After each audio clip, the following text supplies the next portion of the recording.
요즘 코로나 때문에 어려움 겪는 분 많으시죠? 에휴, 일반 자영업자뿐 아니라 중소기업을 운영하시는 분들, 특히 대기업들도 경제 불황에 정말 어려운 시기를 겪고 있습니다. 이런 상황에서 무려 88조 원이라는 현금을 확보해둔 기업가가 있는데요. 코로나 재확산에 따른 세계적인 비상사태가 조만간 일어날 수 있다며 큰 돈을 비축해 두었다고 합니다. 전 세계적으로 코로나19 백신이 개발되고 이 무시무시한 바이러스가 얼마 안 있으면 종식될 것이다, 이런 기대감이 불고 있는데요. 이 와중에 비관적인 전망을 내놓으며 철저히 대비를 하고 있다는 이 기업가, 과연 누구일까요? 바로 일본 최대 소프트웨어 유통회사이자 IT 투자 기업인 소프트뱅크 CEO 손정희입니다. 원래는 한국 국적을 갖고 있었으나 일본에서 사업을 할 때 걸림돌이 되는 부분이 있어 국적을 일본으로 바꾸었다고 하는데요. 그가 일본인이든 한국인이든 중요하지 않아요. 어떤 인생을 걸어왔는지가 더 중요한데요. 오늘은 이 손정희라는 인물에 대해 이야기 나눠보고자 합니다.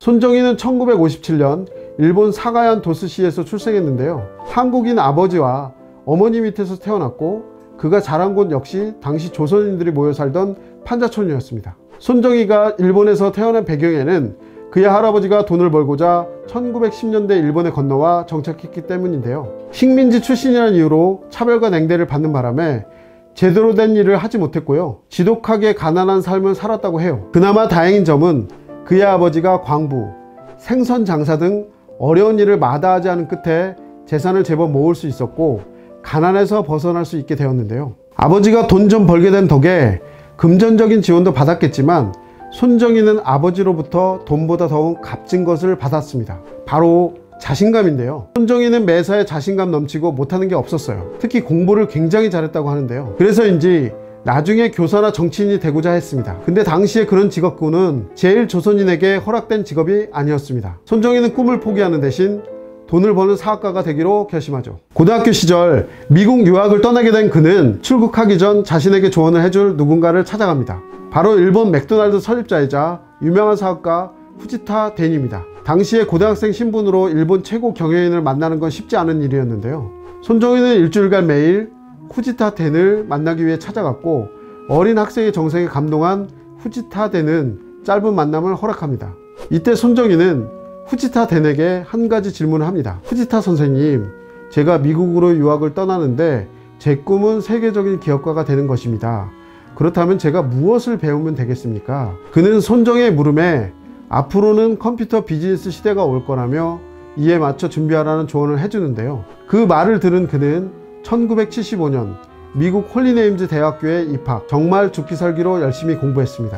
그 덕분에 미국의 명문 UC 경제학부에 진학할 수 있게 된 손정희는 본격적으로 돈을 벌어 사업가가 되보자 결심하고 목표를 향해 나아가기 시작합니다. 이때부터 차근차근 발명에 대한 아이디어를 떠올리고 정리하기 시작했고, 일본어로 말을 하면 영어로 번역하는 번역기를 개발하게 되는데요. 소니, 샤프, 캐논, 도시바, 카시오, 마스시다 등 일본의 가전업체 수십 곳에 편지를 보냈지만 반응은 호의적이지 않았습니다. 하지만 그 와중에 우리가 잘 알고 있는 샤프사는 그의 아이디어에 관심을 보였어요. 그리고 1억엔 하나로 10억 원에 사기로 하죠. 이때가 거의 40여 년 전이니 10억 원이란 돈은 정말 평생을 써도 남을 정도로 큰 돈이었어요. 근데 스티브 잡스나 앨런 머스크 편에서도 알 수 있었지만 역사를 바꾼 CEO들은 돈이 생겼다고 현실에 안주하지 않습니다. 새로운 도전을 택하는데요. 손정희 역시 마찬가지였습니다. 일본 샤프사에서 받은 돈을 미천으로 소프트뱅크라는 벤처기업을 설립한 것이죠.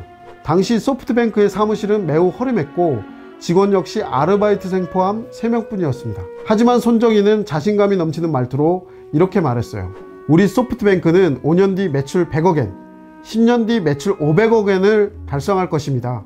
제 목표는 우리 회사의 매출이 1조엔 이상 되는 것입니다. 근데 웃긴 게 뭔지 아세요? 이 말을 들은 직원들이 젊은 사장의 말이 너무 허황되고 어이없다며 다음날 죄다 그만두었다고 합니다. 그런데 손정희의 예상은 틀리지 않았다는 겁니다. 당시 일본에는 PC를 비롯해 전자오락의 열풍이 불기 시작했습니다. 소프트뱅크는 이러한 트렌드를 타고 정말 눈부신 성장을 보여주는데요. 창업 2년 차에는 직원만 125명, 매출은 45억엔을 달성하게 됩니다. 좋은 일이 있으면 나쁜 일도 닥치기 마련이죠. 손정희가 아프기 시작하면서 소프트뱅크도 조금씩 삐그덕거리기 시작합니다. 당시 손정희는 만성 간염 판정을 받고 투병 생활을 하게 되는데요. 생각해보세요. 사장이 없는 회사가 잘 굴러갈 리 있겠습니까?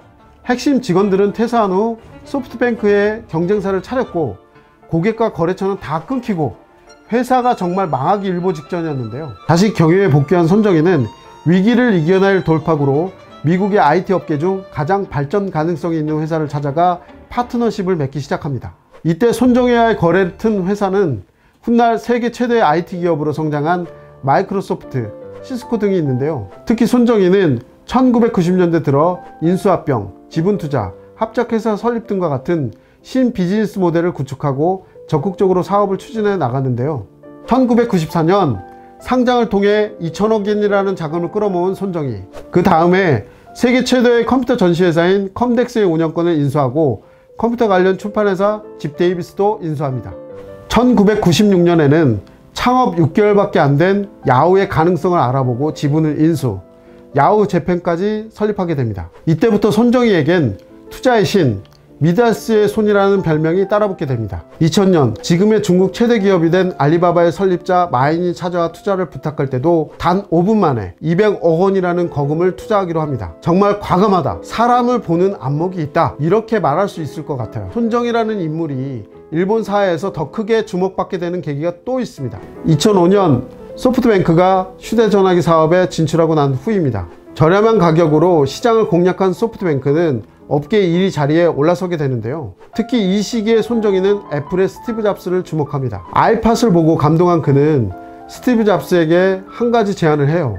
아이팟에 전화 기능이 있고 만약에 이것을 만든다면 일본에서 내가 판매하겠다. 실제로 2007년 아이폰이 등장했고 손정희는 일본 판매 독점권을 획득한 덕에 소프트뱅크의 브랜드 가치는 더욱 높아지게 되는데요. 때마침 손정희가 투자한 마윈의 알리바바가 2014년 뉴욕 나스닥에 상장합니다. 손정희는 수천 배의 수익을 올리고 세계 갑부 대열에 오르게 됩니다. 현재 알려진 손정희 재산 규모는 260억 달러, 한화로 31조 원 정도로 알려져 있는데요. 현재도 손정희는 4차 산업혁명 시대에 맞춰 사물 인터넷인 IoT, 로봇, 인공위성, 자율주행 등에 집중적인 투자를 지속하고 있습니다. 이쯤 되면 손정희가 기업가인지 투자자인지 헷갈릴 정도인데요. 새로운 기술로 세상을 바꾸고 그 세상에서 인간이 행복하게 사는 것이 손정희의 최종 목표인 것이죠.